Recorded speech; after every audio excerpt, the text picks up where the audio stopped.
Okay, this is Jacob Schmidt with deerhuntingschool.com. I have a question about hinge cutting, and a lot of you guys may not be familiar with it. But there's one way I seen the guy was talking.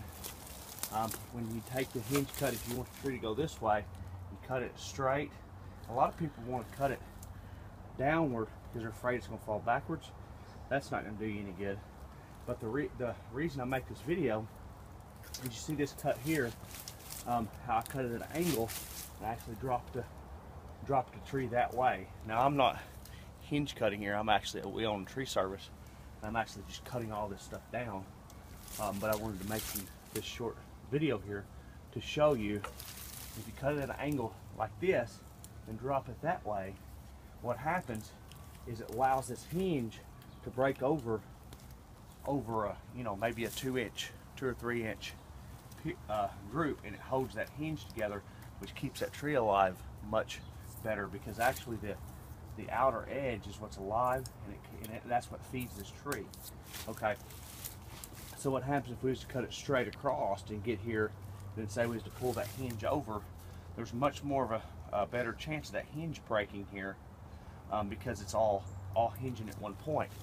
You see that camera? Let me see the camera.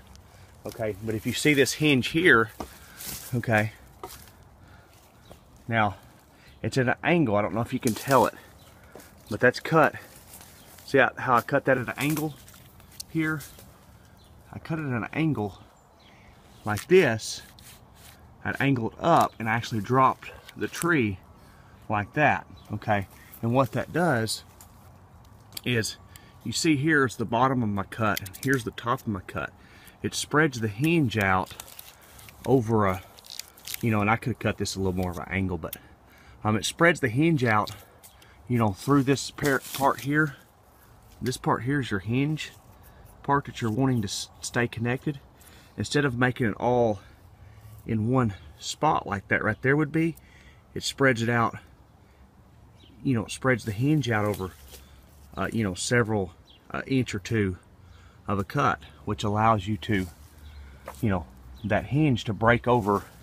You can see here where the hinge is actually broken, okay, but then here it's actually connected, because if we would have cut that all straight over, the entire hinge would be broken like this is right here. Okay, but see, this is not broken, so that's going to continue to feed this, which is not on this because I'm just going to cut it completely off. Now I'm going to cut this one here, and Misty's going to film and show you. Now anytime you're cutting trees, make sure you're very careful and know what you're doing. Read your owner's manual on your chainsaw and stuff like that, because it's very dangerous. You can get seriously injured, or even get yourself killed. Okay, now I'm a professional tree trimmer by profession, by trade, so I know how to cut trees several different ways, and I've seen these guys were cutting these trees, these hinge cuts, and I realized, because I'm actually a tree climber, that there's actually a better way to cut them. So I'm going to cut this one here, and what I'm going to do is I'm going to cut at an angle like that. I'm going to cut low here and here, and I'm actually going to drop this tree that direction there. Okay, and I'm going to cut I'm going to cut slow, and you have to be careful because you don't want to cut all the way through. But I'm not going to give you tips like that. I'm just going to show you the best way to cut it. Okay. As far as the safety and stuff like here. As far as the safety and stuff like that goes, you really need to do your own homework on that.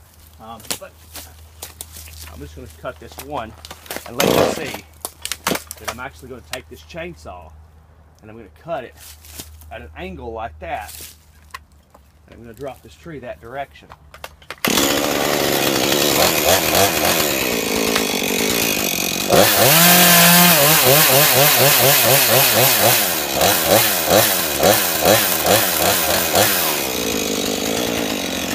And if you were hinge cutting it, you don't want to cut all the way through your hinge. You don't want to cut all the way through. And this is not really a good, but there you go. Now we got a thing here I got to cut that's right in the way, but you see that? Okay, there you go. That is, see how I've cut it at an angle upward, and I've actually dropped the tree that direction. Now we're going to look at this hinge, because you see here the hinge is still really connected good. And the reason for that is by spreading that out over a 2-inch gap, that you've actually leaving a huge chunk of that hinge there, because instead of it trying to spread it all out evenly, and see how these are broken? See how these are broken here? It spreads it out over a gap. And I kind of cut it, I should have cut it a little lower so I could show you better, but instead of trying to cut that and make that hinge over in one spot, you hinge it, because the tree, the grain runs like this. I mean, the grain runs up. So if you cut it evenly, you break all the grains at one point. So if you cut it at, because you've got grains running like that, and you cut it at multiple points, you break the grains in different points so they'll stay connected better. It's better, if you're trying to keep the tree to living longer, to live after you've cut it. And the purpose for that is, if you've got a tree that deer like to feed on the foliage of, you can lay that tree down like I did these two here. You can lay them down, and then you can actually, it'll stay alive, and the deer can actually eat the foliage of the tree as it still grows out to the tip like this, which this is not what we're doing. I'm fixing to cut all this mess down.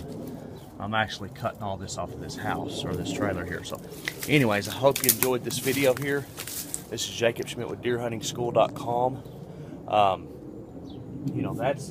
That is the best way to cut it at an angle like that there, as you see that. Now you see the angle I've cut, but I've actually dropped the tree straight away that direction, okay? A lot of people, when they cut a tree, they want to cut it like this to keep it from falling backwards. That's not going to work. The tree's going to fall which way it wants to fall, or which way it's pulled, or whatever. The thing is you can cut it like this here to spread out, to spread the hinge out with the grain of the wood, so it doesn't all break at one point. So anyways, hope you enjoyed the video. This is Jacob Schmidt with deerhuntingschool.com. That's just a little video on hinge cutting. There's going to be more on that. And now remember, guys, I am, like I said once, I'm a professional tree trimmer. I'm a professional tree cutter. So you really need to be careful if you're doing anything with a chainsaw or anything like that. I just wanted to share that with you, to give you some of the anatomy of how the tree is growed, and how you, if you are doing some hinge cutting and stuff, how you can use the anatomy of the tree to benefit and keep the tree alive if you're going to hinge it down on the ground like that.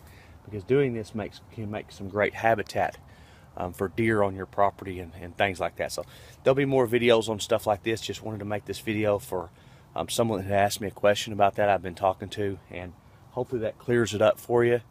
This is Jacob Schmidt with deerhuntingschool.com. Have a good day, everybody. I gotta get back to work. Bye-bye.